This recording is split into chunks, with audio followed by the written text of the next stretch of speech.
back to the hostel, went to McDonald's, got coffee, got a good breakfast, about to head back to trail.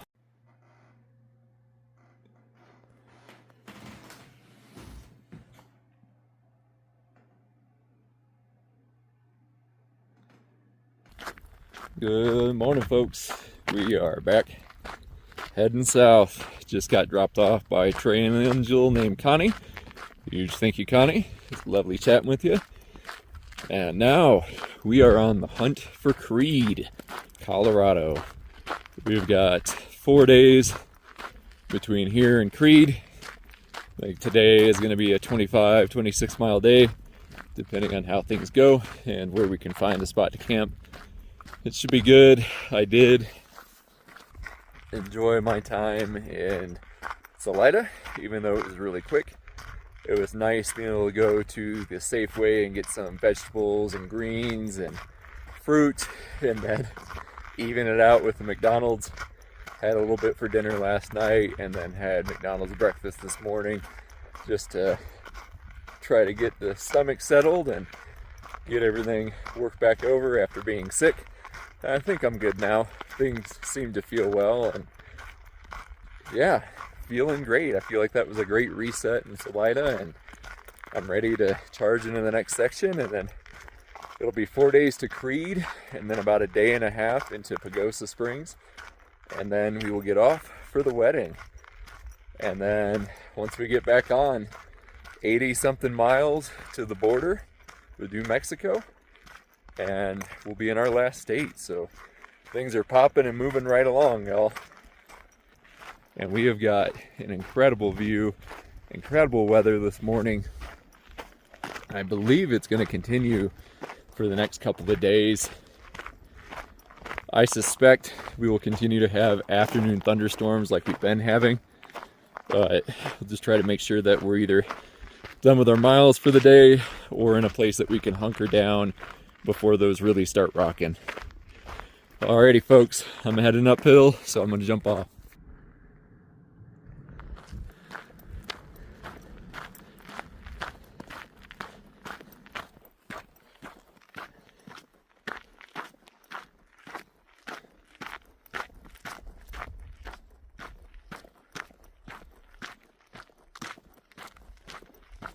You know, I'm walking along this ridge line and I'm thinking about the northbounders and how they would have been here in May and just how much snow there would have been up here and how difficult this trail has been through Colorado for me.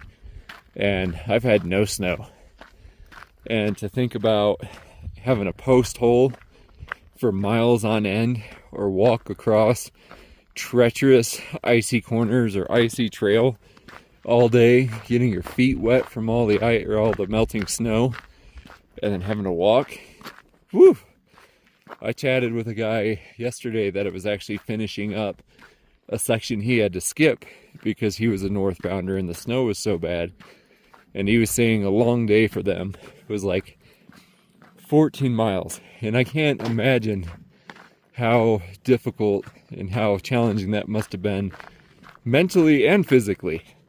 Because if you're only doing 14, 16 miles a day, Colorado is going to take forever. I mean, there's 400 something miles or 500 something miles of CDT in the state.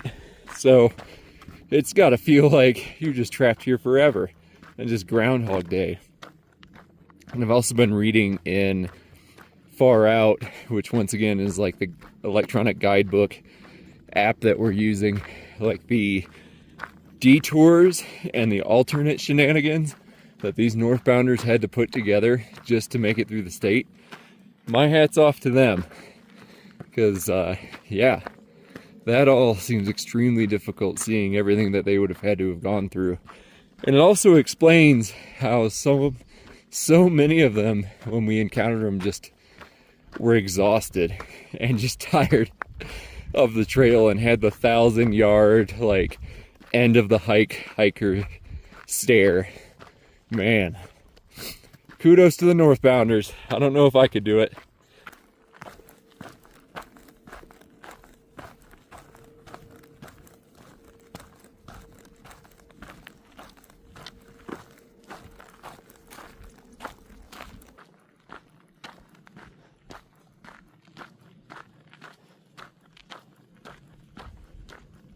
What we have here is legitimate shelter.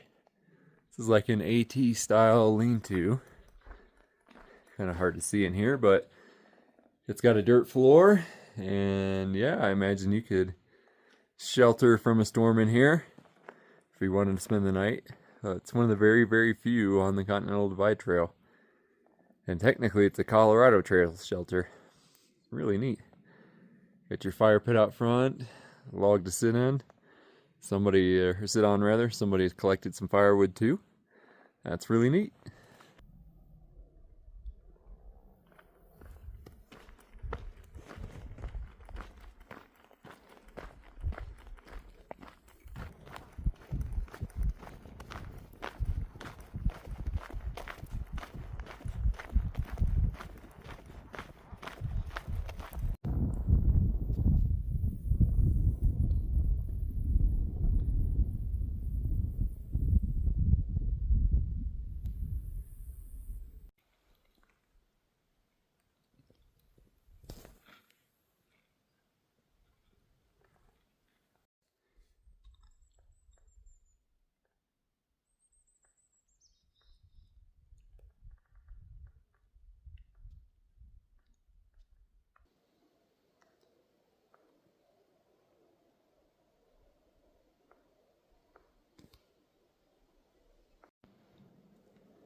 So that's something I haven't seen in a while.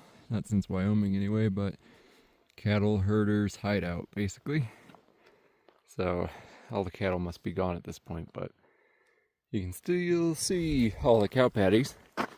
But those are the folks that'll stay up with the cows throughout the summer season.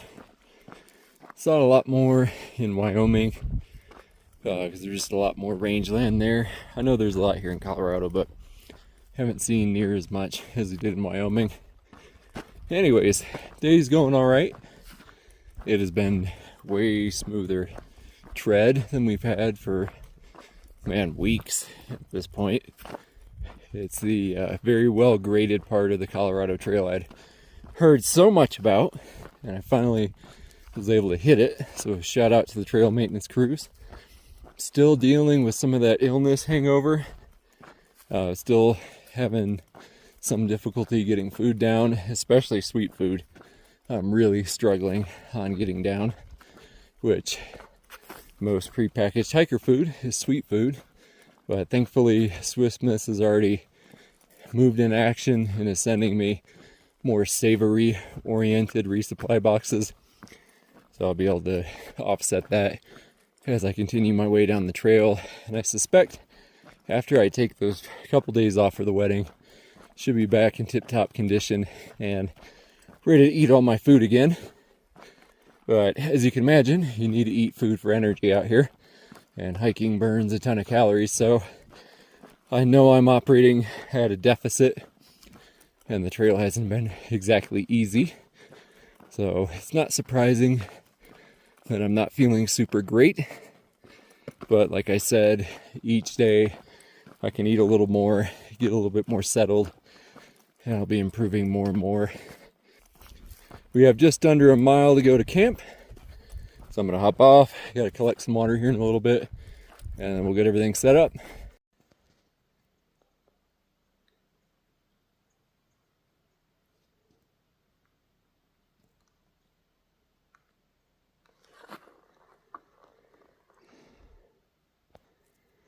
What you doing, little guy? Or gal? It's just standing right in the middle of the trail, right there. Come on, buddy. Well, it just took me about 30 minutes to get all the water I needed out of this pipe, because we are in an area that's up on a ridge line, and we won't have water for 10 miles tomorrow when we first start in the morning. So we needed everything that we needed for tonight, and then the water to start tomorrow, which is about 4 liters of water. And had to filter 1 liter halfway in between that to use up all my available storage capacity. But we did get it. We've got 2 liters there in the CNOC bag. And then both of my 1 liter smart water bottles are topped off. Now just a little over a quarter mile up the trail to camp. The rest of the evening ended up being extremely exciting.